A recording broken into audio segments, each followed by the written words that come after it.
ಮನೆಯಲ್ಲಿ ಆಡಿಯೋ ಬಿರುಗಾಳಿ, ದುಡ್ಡು ಕೊಟ್ಟರಷ್ಟೇ ಸರ್ಕಾರಿ ಸ್ಕೀಮ್ನಲ್ಲಿ ಮನೆನಾ? ಆಡಿಯೋ ಬಾಂಬ್ಗೆ ಜಮೀರ್ ಪಿಎ ಟ್ವಿಸ್ಟ್. ಸರ್ಕಾರದ ವಿರುದ್ಧ ಮುಗಿಬಿದ್ದ ವಿಪಕ್ಷಗಳು. ಚಕ್ರವರ್ತಿ ಸೂಲಿಬೆಲೆ ಉಪನ್ಯಾಸಕ್ಕೆ ಪೊಲೀಸರ ನೋಟಿಸ್. ಸೂಲಿಬೆಲೆ ಸುಳ್ಳಿನ ಚಕ್ರವರ್ತಿ ಅಂತ ಹೇಳಿದ್ಯಾರು? ಬೆಸ್ಕಾಂ ನಿರ್ಲಕ್ಷ್ಯಕ್ಕೆ ಮತ್ತೊಂದು ಬಲಿ. ಸುಟ್ಟ ಗಾಯಗಳಿಂದ ನರಳ್ತಾ ಇದ್ದಂತಹ ಬಾಲಕ ಸಾವು. ಈ ಎಲ್ಲ ಡೀಟೇಲ್ಸ್ ಅನ್ನ ನೋಡ್ತಾ ಹೋಗೋಣ ಕರ್ನಾಟಕ ಟಾಪ್ 20ಯಲ್ಲಿ. ರಾಜೀವ್ ಗಾಂಧಿ ವಸತಿ ನಿಗಮದಲ್ಲಿ ಹಣ ನೀಡಿದವರಿಗಷ್ಟೇ ಮನೆಗಳನ್ನ ಮಂಜೂರು ಮಾಡಿ ಭಾರೀ ಗೋಲ್ಮಾಲ್ ನಡೆಯುತ್ತಿದೆ ಅಂತ ಖುದ್ದು ಆಡಳಿತ ಪಕ್ಷದ ಕಾಂಗ್ರೆಸ್ ಹಿರಿಯ ನಾಯಕ ಬಿಆರ್ ಪಾಟೀಲ್ ಜಮೀರ್ ಆಪ್ತ ಸಹಾಯಕ ಸರ್ಫರಾಜ್ ಖಾನ್ ಜೊತೆ ಮಾತನಾಡಿರುವ ಆಡಿಯೋ ವೈರಲ್ ಆಗಿದೆ. ವಸತಿ ಸಚಿವ ಜಮೀರ್ ಅಹಮದ್ ಅವರ ಆಪ್ತ ಕಾರ್ಯದರ್ಶಿ ಸರ್ಫರಾಜ್ ಖಾನ್ ಮೊಬೈಲ್ಗೆ ಕರೆ ಮಾಡಿ ಬಿಆರ್ ಪಾಟೀಲ್ ಅಸಮಾಧಾನ ವ್ಯಕ್ತಪಡಿಸಿ ಭ್ರಷ್ಟಾಚಾರ ಬಯಲಿಗೆ ತಂದಿದ್ದಾರೆ. ವಸತಿ ಇಲಾಖೆಯಲ್ಲಿ ಹಣ ಕೊಟ್ಟರೆ ಮಾತ್ರ ಮನೆ ಮಂಜೂರು ಮಾಡಲಾಗುತ್ತದೆ, ನನ್ನ ಪತ್ರಕ್ಕೂ ಸಹ ಬೆಲೆ ಇಲ್ಲ ಅಂತ ಗಂಭೀರ ಆರೋಪ ಮಾಡಿದ್ದಾರೆ. ಇನ್ನು ಈ ಮಾಹಿತಿಯನ್ನ ನಾನು ಬಹಿರಂಗಪಡಿಸಿದ್ರೆ ಸರ್ಕಾರವೇ ಅಲ್ಲಾಡುತ್ತದೆ ಎಂದು ಶಾಸಕ ಬಿಆರ್ ಪಾಟೀಲ್ ಎಚ್ಚರಿಕೆ ನೀಡಿದ್ದಾರೆ. ಈ ವೇಳೆ ಎಲ್ಲೂ ಸಹ ಹೀಗೆ ಆಗಿಲ್ಲ ಅಂತ ಸಚಿವರು ಆಪ್ತರು ಸಮಜಾಯಿಷಿ ನೀಡಿದ್ದಾಗ ಖುದ್ದು ಅವರದ್ದೇ ಕ್ಷೇತ್ರ ಆಳಂದದಲ್ಲಿ ವಿವಿಧ ಗ್ರಾಮಗಳಲ್ಲಿ 950 ಮನೆ ಮಂಜೂರು ಮಾಡಲಾಗಿದೆ.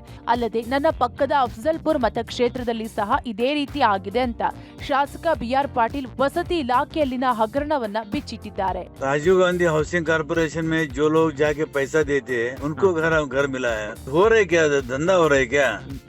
ऐसा है सब, आप ऐसा है तो दीजिए. मैं लास्ट टाइम आपको बताया. Action will take action, sir, immediately. We have not done like that, sir. I mean, if they have done like that, we'll send them behind bars, sir. जो मेरा लेटर भेजा था वो नहीं हुआ. वही लेटर ग्राम पंचायत के चेयरमैन मेरे पास से लेके गए, पैसा देके लेके आए. सर वो दीजिए सर, कौन सा है? मैं किसी को नहीं बोला, but I will take action, sir. You let me know, sir. अब वो कैंसिल करके आप ही के देंगे. अगर ऐसा किया है, I will hang that fellow who has done it, sir, 100%. Rajiv Gandhi ವಸತಿ ನಿಗಮದಲ್ಲಿ ಹಣ ನೀಡಿದವರಿಗಷ್ಟೇ ಮನೆ ಮಂಜೂರು ಆರೋಪದ ಸಂಬಂಧ ವೈರಲ್ ಆಗಿರುವ ಆಡಿಯೋಗೆ ಜಮೀರ್ ಪಿಎ ಟ್ವಿಸ್ಟ್ ಕೊಟ್ಟಿದ್ದಾರೆ. ಪಬ್ಲಿಕ್ ಟಿವಿ ಜೊತೆ ಮಾತನಾಡಿದ ಸಚಿವ ಜಮೀರ್ ಆಪ್ತ ಕಾರ್ಯದರ್ಶಿ ಸರ್ಫರಾಜ್ ಖಾನ್ ಶಾಸಕ ಬಿಆರ್ ಪಾಟೀಲ್ ವಿರುದ್ಧ ಆರೋಪಿಸಿದ್ದಾರೆ. ನಿನ್ನೆ ಸಂಜೆ 4 ಗಂಟೆಗೆ ಶಾಸಕರು ಕರೆ ಮಾಡಿದ್ರು. ಕರೆ ಮಾಡಿ ರಾಜೀವ್ ಗಾಂಧಿ ಹಗರಣ ಅಂತಂದ್ರು. ಹಗರಣ ಆಗೋದಕ್ಕೆ ಸಾಧ್ಯವೇ ಇಲ್ಲ, ನಿಮ್ಮ ಬಳಿ ಯಾರಾದರೂ ಹಣ ಕೇಳಿದ ಮಾಹಿತಿ ಇದ್ರೆ ಕೊಡಿ ಅಂತ ಕೇಳಿದೆ. ಅದಕ್ಕೆ ಕರೆಯನ್ನ ರೆಕಾರ್ಡ್ ಮಾಡಿಕೊಂಡು ವೈರಲ್ ಮಾಡಿದ್ದಾರೆ. ಈ ಬಗ್ಗೆ ಸಚಿವ ಜಮೀರ್ ಗಮನಕ್ಕೂ ತಂದಿದ್ದೇನೆ ಅಂತ ಹೇಳಿದ್ದಾರೆ. ಇನ್ನು ವಸತಿ ಆಡಿಯೋ ಗೋಲ್ಮಾಲ್ ಆರೋಪ ಬೆನ್ನಲ್ಲೇ ಸರ್ಫರಾಜ್ ಖಾನ್ ಬಿಆರ್ ಪಾಟೀಲ್ ವಿರುದ್ಧ ಮುಖ್ಯ ಕಾರ್ಯದರ್ಶಿಗೆ ದೂರು ನೀಡಿದ್ದಾರೆ. ಸರ್ ಅದು ಮಾತಾಡಿದ ನಿಜಾನ ಸರ್ ಬಿಆರ್ ಪಾಟೀಲ್ ಅವ್ರ ಜೊತೆಗೆ? ಹೌದು, 100% ನಾನೇ ಮಾತಾಡಿದ್ದು. ನೀವು ಮಾತಾಡಿದ್ದು ಸರ್? ಏನಂತ ಏನಾಗಿತ್ತು ಸರ್? ಏನಾಗಿತ್ತು, ಏನ್ ಕೇಳಿದ್ರು ಅವರು ಅಂತ? ಇಲ್ಲ ಅದೇನಿಲ್ಲ, ಇದು ಮನೆಗಳ ಬಗ್ಗೆ ಕೇಳಿದ್ರು. ಈ ತರ ನನಗೆ ಮನೆಗಳು ಕೊಟ್ಟಿದ್ದು, ಅದು ಬರೀ ಏನ್ ಮಾಡಿದ್ದಾರೆ, ಪಾರ್ಟ್ ಆಫ್ ದ ವಿಡಿಯೋ ಅವರೇನು ಮಾಡಿದ್ದಾರೆ, ಅವರೇ ರೆಕಾರ್ಡ್ ಮಾಡಿಸಿರೋದು. ಅದಕ್ಕೆ ಇಲ್ಲ ನಿಮ್ಮ ಇದರಲ್ಲಿ ರಾಜೀವ್ ಗಾಂಧಿಯಲ್ಲಿ ದುಡ್ಡು ತಗೊಂಡು ಕೊಡ್ತಾ ಇದ್ದಾರೆ ಅಂತ ಹೇಳಿದ್ರು. ಸಾಧ್ಯವೇ ಇಲ್ಲ ಸರ್, ಕೊಡಕ್ಕೆ ಸಾಧ್ಯವೇ ಇಲ್ಲ ಅಂತಂದಿದ್ರೆ ಹೇಳಿ ಸರ್, ನಾನು ಕ್ರಮ ತಗೊಂತೀವಿ ಅದ್ರ ಬಗ್ಗೆ. ಯಾಕಂದ್ರೆ ಡೈರೆಕ್ಟ್ಲಿ ಇದು ಡೈರೆಕ್ಟ್ ಬ್ಯಾಂಕ್ ಟ್ರಾನ್ಸ್ಫರ್, ಇದು ಅದ್ರಲ್ಲಿ ಯಾರು ದುಡ್ಡು ತಗೊಂಡು ಸಾಧ್ಯವೇ ಇಲ್ಲ. ಸೊ ತಗೊಳಕ್ಕೆ ಸಾಧ್ಯವೇ ಇಲ್ಲ, ಅದು ಹೆಂಗಾಗುತ್ತೆ ಸರ್ ಅಂತ ನಾನು ಅದೇ ಹೇಳಿದೆ. ನೀವು ಹೇಳಿದ್ರೆ ಅಂತ ಅವ್ರಿಗೆ ನಾವು ಆಕ್ಷನ್ ತಗೊಂತೀವಿ, ಅವ್ರಿಗೆ beer send them behind bars, jail ಕಳಿಸ್ತೀವಿ ಅಂತ ಅವ್ರಿಗೆ. 100% ಝೀರೋ ಟಾಲರೆನ್ಸ್ ಅದ್ರ ಬಗ್ಗೆ ಅಂತ ಹೇಳಿದೀವಿ ನಾವು. ಕಾಂಗ್ರೆಸ್ ಸರ್ಕಾರದ ವಿರುದ್ಧ ಮತ್ತೊಂದು ಹಗರಣ ಆರೋಪ ಕೇಳಿ ಬಂದಿದೆ. BR Patil Zameer PA audio viral ಹಲ್ಚಲ್ ಎಬ್ಬಿಸಿದೆ. ಈ ಬಗ್ಗೆ ಕೇಂದ್ರ ಸಚಿವ ಎಚ್.ಡಿ. ಕುಮಾರಸ್ವಾಮಿ ಮಾತನಾಡಿ ಸರ್ಕಾರದ ವಿರುದ್ಧ ವಾಗ್ದಾಳಿ ನಡೆಸಿದ್ದಾರೆ. ಆಡಿಯೋ ಲೀಕ್ ಆಗಿರೋದು ಆಶ್ಚರ್ಯನ ಎಂದಿರುವ ಎಚ್.ಡಿ.ಕೆ, ಇದು ಸರ್ಕಾರದಲ್ಲಿ ಎಲ್ಲ ಇಲಾಖೆಯಲ್ಲೂ ನಡೆಯುತ್ತಿದೆ. ಈ ಸರ್ಕಾರದ ಭ್ರಷ್ಟಾಚಾರದ ವಿಚಾರ ಎಲ್ಲರಿಗೂ ಗೊತ್ತೇ ಇದೆ ಎಂದಿದ್ದಾರೆ. ಸಚಿವ ಜಮೀರ್ ರಾಜೀನಾಮೆಗೆ ವಿಪಕ್ಷ ನಾಯಕ ಅಶೋಕ್ ಆಗ್ರಹಿಸಿದ್ದು ಟ್ವೀಟ್ ಮೂಲಕ ನ್ಯಾಯಾಂಗ ತನಿಖೆಗೆ ಒತ್ತಾಯಿಸಿದ್ದಾರೆ. ಶಾಸಕ ಬಿಆರ್ ಪಾಟೀಲ್ ಯಾವ ಅರ್ಥದಲ್ಲಿ ಹೇಳಿದ್ದಾರೆ ಅಂತ ಗೊತ್ತಿಲ್ಲ, ಅವರು ನೇರವಾಗಿ ಹೇಳಿಲ್ಲ ಅಂತ ಗೃಹ ಸಚಿವ ಪರಮೇಶ್ವರ್ ಸಮರ್ಥಿಸಿಕೊಂಡಿದ್ದಾರೆ. ಅದೇನು ಆಶ್ಚರ್ಯ ನಿಮಗೆ? ಆಶ್ಚರ್ಯವ ನಿಮಗೆ ಅಂತ ಕೇಳ್ತೀವಿ. ನಡೀತಾ ಇದೆ, ಅದ್ರ ನಿರಂತರವಾಗಿ ನಡೀತಾ ಇದೆ. ಪರ್ಸೆಂಟೇಜ್ಗಳು, ಸೈಟ್ಗಳು ಕೊಡಬೇಕಾದ್ರೆ, ದುಡ್ಡು ಕೊಡಬೇಕಾದ್ರೆ ಎಲ್ಲ ರೀತಿಯಲ್ಲೂ ಪರ್ಸೆಂಟೇಜ್ ಎಲ್ಲ ಇಲಾಖೆಯಲ್ಲೂ ನಡೆಯೋದು. ಅವರಿಗೆ ಗೊತ್ತಿದೆ, ಮಂತ್ರಿಗಳಿಗೆ, ಆ ಇಲಾಖೆ ಮಂತ್ರಿಗಳಿಗೆ, ಆ ಮಂತ್ರಿಗಳ ಇಲಾಖೆಗಳ ಕೆಲಸ ಹೇಗೆ ನಡೀತಿದೆ ಅನ್ನೋದು ಅವರಿಗೆ ಗೊತ್ತಿದೆ. ಪಾಟೀಲ್ರು ಯಾವ ಅರ್ಥದಲ್ಲಿ ಹೇಳಿದಾರೆ ಗೊತ್ತಿಲ್ಲ, ಅಥವಾ ಎಲ್ಲಿ ನಡೀತಾ ಇದೆ, ಯಾರು ಲಂಚ ಕೇಳಿದ್ದಾರೆ ಅದನ್ನು ಸ್ಪಷ್ಟವಾಗಿ ಅವರು ನಿಮ್ಮದಲ್ಲಿ ಏನು ಹೇಳಿಲ್ಲ. ವೈಯಕ್ತಿಕವಾಗಿ ಅವರೇನಾದರೂ ಕೂಡ ಮಾತಾಡಿದರೆ ಅಥವಾ ಸಚಿವರಿಗೆ ತಿಳಿಸಿದರೆ ಒಳ್ಳೆಯದು. ಉಡುಪಿ ಜಿಲ್ಲೆ ಕುಂದಾಪುರ ತಾಲೂಕಿನಲ್ಲಿ ಚಿಂತಕ ಚಕ್ರವರ್ತಿ ಸೂಲಿಬೆಲೆ ಉಪನ್ಯಾಸ ಕಾರ್ಯಕ್ರಮವನ್ನು ಆಯೋಜಿಸಲಾಗಿದೆ. ಇಂದಿನಿಂದ 3 ದಿನಗಳ ಕಾಲ ಇನ್ನೀಗ ಅಖಂಡ ಭಾರತ ನಿರ್ಮಿಸಿಯೇ ವಿಶ್ರಾಂತಿ ವಿಚಾರವಾಗಿ ಉಪನ್ಯಾಸ ಕಾರ್ಯಕ್ರಮ ಆಯೋಜಿಸಲಾಗಿತ್ತು. ಆದರೆ ಕಾರ್ಯಕ್ರಮದಲ್ಲಿ ಚಕ್ರವರ್ತಿ ಸೂಲಿಬೆಲೆಯ ಭಾಷಣಕ್ಕೆ ಅವಕಾಶ ನೀಡಬಾರದು ಅಂತ ಎನ್ಎಸ್ಯುಐ ಕುಂದಾಪುರ ಪೊಲೀಸರಿಗೆ ದೂರು ನೀಡಿದ್ದಾರೆ. ಚಕ್ರವರ್ತಿ ಸೂಲಿಬೆಲೆ ಭಾಷಣಕ್ಕೆ ಅವಕಾಶ ಕೊಟ್ಟರೆ ಶಾಂತಿ ಸೌಹಾರ್ದತೆಗೆ ಧಕ್ಕೆ ಆಗಲಿದೆ, ಹೀಗಾಗಿ ಕುಂದಾಪುರ ತಾಲೂಕಿನಲ್ಲಿ ಎಲ್ಲಿಯೂ ಆತನ ಭಾಷಣಕ್ಕೆ ಅವಕಾಶ ಮಾಡಿಕೊಡಬೇಡಿ ಅಂತ ಎನ್ಎಸ್ಯುಐ ಉಡುಪಿ ಎಸ್ಪಿ ಹರಿರಾಮ್ ಶಂಕರ್ಗೆ ಮನವಿ ಮಾಡಿದ್ದಾರೆ. ಈ ಹಿನ್ನೆಲೆ ಹಿನ್ನೆಲೆಯಲ್ಲಿ ಕಾರ್ಯಕ್ರಮಕ್ಕೆ ಅನುಮತಿ ನೀಡಿರುವ ಪೊಲೀಸರು ರಾಜಕೀಯ ಮಾತನಾಡಬಾರದು ಹಾಗೂ ಯಾವುದೇ ನಾಯಕರ ತೇಜೋವಧೆ ಮಾಡಬಾರದು ಅಂತ ಆಯೋಜಕರಿಗೆ ಹಾಗೂ ಸೂಲಿಬೆಲೆ ಅವರಿಗೆ ನೋಟಿಸ್ ನೀಡಿದ್ದಾರೆ. ಇದಕ್ಕೆ ಚಕ್ರವರ್ತಿ ಸೂಲಿಬೆಲೆ ಆಕ್ರೋಶ ವ್ಯಕ್ತಪಡಿಸಿದ್ದಾರೆ. ನಾವು ಕಾರ್ಯಕ್ರಮವನ್ನ ಮಾಡಿಯೇ ತೀರ್ತೀವಿ ಅಂತ ಆಯೋಜಕ ನಿರಂಜನ್ ಶೆಟ್ಟಿ ಹೇಳಿದ್ದಾರೆ. ಸಿದ್ದರಾಮಯ್ಯನವರು ಅಧಿಕಾರಕ್ಕೆ ಬಂದಾಗಲಿಂದ ಹಿಂದೂವಾದಿಗಳನ್ನ ಮತ್ತು ರಾಷ್ಟ್ರೀಯವಾದಿಗಳನ್ನ ಅವರು ಈ ತರ ತಂಟೆ ಮಾಡುವಂತ, ಅವರಿಗೆ ಕಿರಿಕಿರಿ ಮಾಡುವಂತ ಪ್ರಯತ್ನ ಮಾಡಿಯೇ ಮಾಡ್ತಾರೆ ಅಂತ ಎಲ್ರಿಗೂ ಗೊತ್ತಿತ್ತು. ಅದರ ಮುಂದುವರಿದ ಭಾಗವಾಗಿದೆ. ಆದ್ರೆ ಒಂದು ಇಡೀ ಸರ್ಕಾರಕ್ಕೆ ಒಂದು ಹೆದರಿಕೆ ಇದೆಯಲ್ಲ, ಅವರು ಮಾಡುತ್ತಾ ಇರುವಂತ ತಪ್ಪುಗಳು ಎಷ್ಟಿದೆ ಅಂತಂದ್ರೆ ಆತಂಕದ ಭಾವದಲ್ಲಿ ಸರ್ಕಾರ ಇದೆ ಅಂತ ನಾನು ಭಾವಿಸ್ತೀನಿ. ಇನ್ನೀಗ ಅಖಂಡ ಭಾರತ ನಿರ್ಮಿಸಿ ವಿಶ್ರಾಂತಿ ವಿಚಾರದ ಬಗ್ಗೆ 3 ದಿನಗಳ ಕಾಲ ಚಕ್ರವರ್ತಿ ಸೂಲಿಬೆಲೆ ಉಪನ್ಯಾಸ ಕಾರ್ಯಕ್ರಮ ಕುಂದಾಪುರದಲ್ಲಿ ಹಮ್ಮಿಕೊಂಡಿದ್ವಿ. ಈವಾಗಲೇ ಕಾಂಗ್ರೆಸ್ಸಿನ ವಿದ್ಯಾರ್ಥಿ ಸಂಘಟನೆಯ ಕಡೆಯಿಂದ ವಿರೋಧ ವ್ಯಕ್ತವಾಗ್ತದೆ. ಆದರೂ ಕಾರ್ಯಕ್ರಮವನ್ನು ನಾವು ಮಾಡಿಯೇ ಮಾಡ್ತೀವಿ. ಚಿಂತಕ ಚಕ್ರವರ್ತಿ ಸೂಲಿಬೆಲೆ ವಿರುದ್ಧ ಸಚಿವೆ ಲಕ್ಷ್ಮೀ ಹೆಬ್ಬಾಳ್ಕರ್ ವಾಗ್ದಾಳಿ ನಡೆಸಿದ್ದಾರೆ. ಚಕ್ರವರ್ತಿ ಸೂಲಿಬೆಲೆ ಅಲ್ಲ, ಅವರು ಸುಳ್ಳಿನ ಚಕ್ರವರ್ತಿ. ಬಾಯಿ ತೆರೆದರೆ ರಾಮಾಯಣ, ಭಗವದ್ಗೀತೆ, ಮಹಾಭಾರತ ಹೇಳ್ತಾರೆ. ಯಾವ ಪ್ರಮಾಣದಲ್ಲಿ ಸುಳ್ಳು ಹೇಳ್ತಾರೆ ಅನ್ನೋದು ಇಡೀ ಕರ್ನಾಟಕಕ್ಕೆ ಗೊತ್ತು. ಕಪ್ಪಾಗಿರುವುದನ್ನ ಬೆಳ್ಳಗೆ ಮಾಡೋದ್ರಲ್ಲಿ, ಬೆಳ್ಳಗಿರೋದನ್ನ ಕಪ್ಪು ಮಾಡೋದ್ರಲ್ಲಿ ನಿಸ್ಸೀಮರು. ನಾವು ಚಕ್ರವರ್ತಿ ಸೂಲಿಬೆಲೆಯಿಂದ ಪಾಠ ಕೇಳಬೇಕಾಗಿಲ್ಲ ಅಂತ ಗುಡುಗಿದ್ದಾರೆ. ಜೊತೆಗೆ ವಾಕ್ ಸ್ವಾತಂತ್ರ್ಯವನ್ನ ಕಾಂಗ್ರೆಸ್ ಪಕ್ಷ ಕೊಟ್ಟಿದೆ. ಇಡೀ ದೇಶದ ಇತಿಹಾಸದಲ್ಲಿ ಸಂವಿಧಾನವನ್ನ ಕಾಂಗ್ರೆಸ್ ಪಕ್ಷ ಎತ್ತಿ ಹಿಡಿದಿದೆ. ಸದ್ಯಕ್ಕೆ ಸೂಲಿಬೆಲೆ ದ್ವೇಷದ ಭಾಷಣ, ಸುಳ್ಳು ಬಿತ್ತುವ ಕೆಲಸ, ವಿಷ ಬೀಜ ಬಿತ್ತುವಂತಹ ಕೆಲಸವನ್ನ ಮಾಡದೇ ಇರಲಿ. ಯಾಕಂದ್ರೆ ಉಡುಪಿ ಶಾಂತಿ ಪ್ರಿಯರ ಜಿಲ್ಲೆ ಅಂತ ಹೇಳಿದ್ದಾರೆ. ಸುಳ್ಳಿನ ಚಕ್ರವರ್ತಿಯವರು ರಾಮಾಯಣ ಅಂತ ಹೇಳ್ತಾರೆ, ಭಗವದ್ಗೀತೆ ಅಂತ ಹೇಳ್ತಾರೆ, ಮಹಾಭಾರತ ಅಂತ ಹೇಳ್ತಾರೆ. ಆದ್ರೆ ಅವ್ರ ಬಾಯಿ ತೆಗೆದ್ರೆ ಅವ್ರು ಸುಳ್ಳನ್ನ ಎಷ್ಟು ಯಾವ ಪ್ರಮಾಣದಲ್ಲಿ ಮಾತನಾಡ್ತಾರೆ ಅಂತ ಇಡೀ ಕರ್ನಾಟಕ ರಾಜ್ಯದ ಜನರಿಗೆ ಗೊತ್ತು. ಕಪ್ಪಗಿರೋದನ್ನ ಬೆಳೆದ್ ಮಾಡೋದ್ರಲ್ಲಿ, ಬೆಳಗ್ಗೆ ಇರೋದನ್ನ ಕಪ್ಪಗೆ ಮಾಡೋದ್ರಲ್ಲಿ ಬಹಳಷ್ಟು ನಿಸ್ಸೀಮರು. ನಾವು ಚಕ್ರವರ್ತಿ ಸೂಲಿಬೆಲೆ ಅವರಿಂದ ಏನು ಪಾಠ ಕೇಳಬೇಕಾಗಿಲ್ಲ.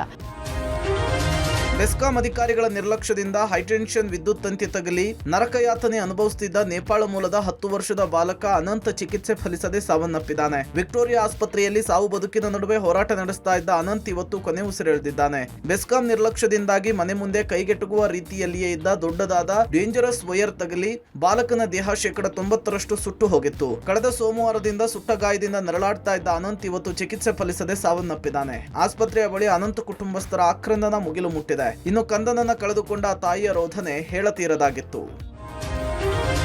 ಬೈಕ್ನಲ್ಲಿ ತೆರಳುತ್ತಿದ್ದಾಗ ಮರದ ಕೊಂಬೆ ಬಿದ್ದು ಕಳೆದ 5 ದಿನಗಳಿಂದ ಜೀವನ್ಮರಣದ ಹೋರಾಟ ನಡೆಸಿ ಸಾವನ್ನಪ್ಪಿದ ಅಕ್ಷಯ್ ಕುಟುಂಬ ಇದೀಗ ಬಿಬಿಎಂಪಿ ಆಯುಕ್ತರನ್ನ ಭೇಟಿ ಮಾಡಿದೆ. ಚಿಕಿತ್ಸಾ ವೆಚ್ಚ ಇನ್ನೂ ಸಂಪೂರ್ಣವಾಗಿ ಭರಿಸದ ಕಾರಣ ಕುಟುಂಬ ಬೇಸರ ವ್ಯಕ್ತಪಡಿಸಿದೆ. ಅಲ್ಲದೆ ಇಡೀ ಕುಟುಂಬ ಆತನ ಮೇಲೆ ಅವಲಂಬಿತವಾಗಿತ್ತು.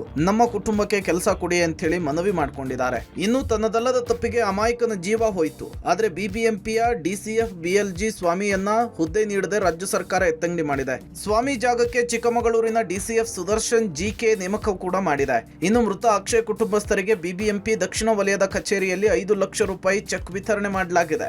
ಅಪೋಲೋದಲ್ಲಿ ಅಡ್ಮಿಷನ್ ಇರ್ಬೋದು, ಆಪರೇಷನ್ ಖರ್ಚಿಗೆ ಮುಂಚೆ ನಾವು ಕಟ್ಟಿರೋದಿರ್ಬೋದು, ಅದೆಲ್ಲ ಕ್ಲಿಯರ್ ಮಾಡ್ತೀನಿ ಅಂತ ಹೇಳಿದ್ದಾರೆ. ಸೊ ಅದು ಯಾವ ತರ ಮಾಡ್ತಾರೆ ಅದೊಂದು, ಪ್ಲಸ್ ಕಾಂಪನ್ಸೇಷನ್ ಇವೆರಡು ಆದ್ಮೇಲೆ 3ನೇದು ಈಗ ಅವನ್ನೇ ನಂಬ್ಕೊಂಡ್ ಬದುಕ್ತಿರುವಂತ ಅವ್ರ ಫ್ಯಾಮಿಲಿ ವಿಚಾರದ ಬಗ್ಗೆ ನಾನು ಯೋಚನೆ ಮಾಡ್ತಾ ಇದ್ದೀನಿ ಸರ್.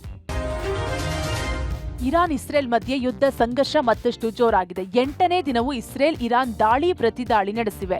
ಇರಾನ್ ಮಿಲಿಟರಿ ಮೂಲ ಸೌಕರ್ಯ ನೆಲೆಗಳ ಮೇಲೆ ಇಸ್ರೇಲ್ ದಾಳಿ ನಡೆಸಿದೆ. ಉತ್ತರ ಪ್ರಾಂತ್ಯದ ಸೆಫಿದ್ ರುಡ್ ಪ್ರದೇಶದ ಕೈಗಾರಿಕಾ ಸಂಕೀರ್ಣ ಉಡೀಸ್ ಮಾಡಿದೆ. ಇರಾನಿನ ರಾಷ್ಟ್ರ ನಗರ ಮತ್ತು ಟೆಹರಾನ್ನ ಉತ್ತರ ಭಾಗದಲ್ಲಿ ಇಸ್ರೇಲ್ ದಾಳಿ ಮಾಡಿದ್ದು, ಇರಾನ್ನ ಗ್ರಾಮಾಂತರ ಪ್ರದೇಶ ಗುರಿಯಾಗಿಸಿಕೊಂಡು ಇಸ್ರೇಲ್ ಕ್ಷಿಪಣಿಗಳ ದಾಳಿ ನಡೆಸಿದೆ. ಇರಾನ್ ಹಳ್ಳಿಗಳನ್ನ ತೊರೆಯುವಂತೆ ಇಸ್ರೇಲ್ ಸೂಚನೆ ನೀಡಿದೆ. ಉತ್ತರ ಇರಾನ್ನ ಕಲಾಶ್ ತಲೇಶನ್ ಎಂಬಲ್ಲಿ ಕೈಗಾರಿಕಾ ವಲಯವನ್ನ ಟಾರ್ಗೆಟ್ ಮಾಡಿರುವ ಇಸ್ರೇಲ್ ಕೂಡಲೇ ಜಾಗ ಖಾಲಿ ಮಾಡುವಂತೆ ನಾಗರಿಕರಿಗೆ ಸೂಚನೆ ನೀಡಿದೆ. ಈ ಪ್ರದೇಶದಲ್ಲಿ ಇರಾನ್ ಸೇನೆಯ ಮೂಲ ಸೌಕರ್ಯ ಹಿನ್ನೆಲೆ ಇಸ್ರೇಲ್ ಟಾರ್ಗೆಟ್ ಮಾಡಿದೆ. ಹದಗೆಡುತ್ತಿರುವ ಪರಿಸ್ಥಿತಿ ಹಿನ್ನೆಲೆಯಲ್ಲಿ ಟೆಹರಾನ್ನಲ್ಲಿರುವ ಆಸ್ಟ್ರೇಲಿಯಾ ರಾಯಭಾರ ಕಚೇರಿ ಬಂದ್ ಮಾಡಲಾಗಿದೆ. ಇರಾನ್ನಲ್ಲಿರುವ ಆಸ್ಟ್ರೇಲಿಯನ್ನರ ವಾಪಸ್ಗೆ ಸೂಚನೆ ನೀಡಲಾಗಿದೆ. ಅಧಿಕಾರಿಗಳು ಮತ್ತು ನಿವಾಸಿಗಳಿಗೆ ಇರಾನ್ ತೊರೆಯಲು ಸೂಚಿಸಲಾಗಿದೆ. ಜೀವ ಉಳಿಸಿಕೊಳ್ಳಲು ಜನರು ಪರದಾಡುತ್ತಿದ್ದಾರೆ. ಹಲವರು ಬಂಕರ್ಗಳಲ್ಲಿ ಆಶ್ರಯ ಪಡೆದಿದ್ದಾರೆ. ಇನ್ನೂ ಹಲವರು ಪ್ರಾಣ ಕಾಪಾಡಿಕೊಳ್ಳಲು ಇರಾನ್ ತೊರೆಯುತ್ತಿದ್ದಾರೆ. ಇರಾನ್ ನಡುವಿನ ಸಂಘರ್ಷ 8ನೇ ದಿನವೂ ಮುಂದುವರೆದಿದೆ. ಇಸ್ರೇಲ್ ಮೇಲೆ ಇರಾನ್ ಬ್ಯಾಲಿಸ್ಟಿಕ್ ಕ್ಷಿಪಣಿಗಳ ಸುರಿಮಳೆಯನ್ನೇ ಸುರಿಸಿದೆ.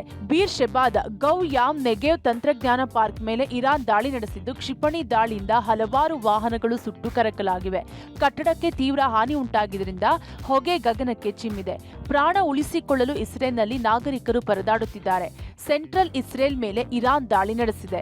ನಾಗರಿಕರನ್ನ ಗುರಿಯಾಗಿಸಿ ಜನವಸತಿ ಪ್ರದೇಶಗಳ ಮೇಲೆ ದಾಳಿ ನಡೆಸಿದೆ. ಕಟ್ಟಡಗಳು ಧ್ವಂಸಗೊಂಡಿದ್ದು, ಜೀವ ಉಳಿಸಿಕೊಳ್ಳಲು ನಾಗರಿಕರು ಪರದಾಡುತ್ತಿದ್ದಾರೆ. ಕಟ್ಟಡದೊಳಗೆ ಹಲವರು ಸಿಲುಕಿರುವ ಶಂಕೆ ಇದ್ದು, ರಕ್ಷಣಾ ಕಾರ್ಯ ಮುಂದುವರೆದಿದೆ. ನಿನ್ನೆ ರಾತ್ರಿ ನಡೆಸಿದ ದಾಳಿಯಿಂದ ಸೆಂಟ್ರಲ್ ಇಸ್ರೇಲ್ನಲ್ಲಿ ಭಾರೀ ಹಾನಿ ಉಂಟಾಗಿದೆ.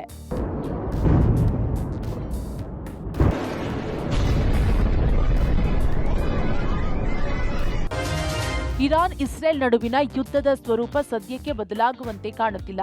ಎರಡು ದೇಶಗಳ ನಡುವಿನ ದಾಳಿ ಪ್ರತಿದಾಳಿಗಳ ಭೀಕರತೆ ಹೆಚ್ಚಾಗುತ್ತಲೇ ಇದೆ. ಯಾವುದೇ ಕಾರಣಕ್ಕೂ ಎರಡು ರಾಷ್ಟ್ರಗಳು ಹಿಂದೆ ಸರಿಯಲ್ಲ ಅನ್ನೋ ಪಟ್ಟು ಹಿಡಿದಿವೆ. ಈ ಮಧ್ಯೆ ಈಗ ಮತ್ತಷ್ಟು ಟೆನ್ಷನ್ಗೆ ಕಾರಣವಾಗಿರೋದು ಅಮೆರಿಕದ ನಡೆ.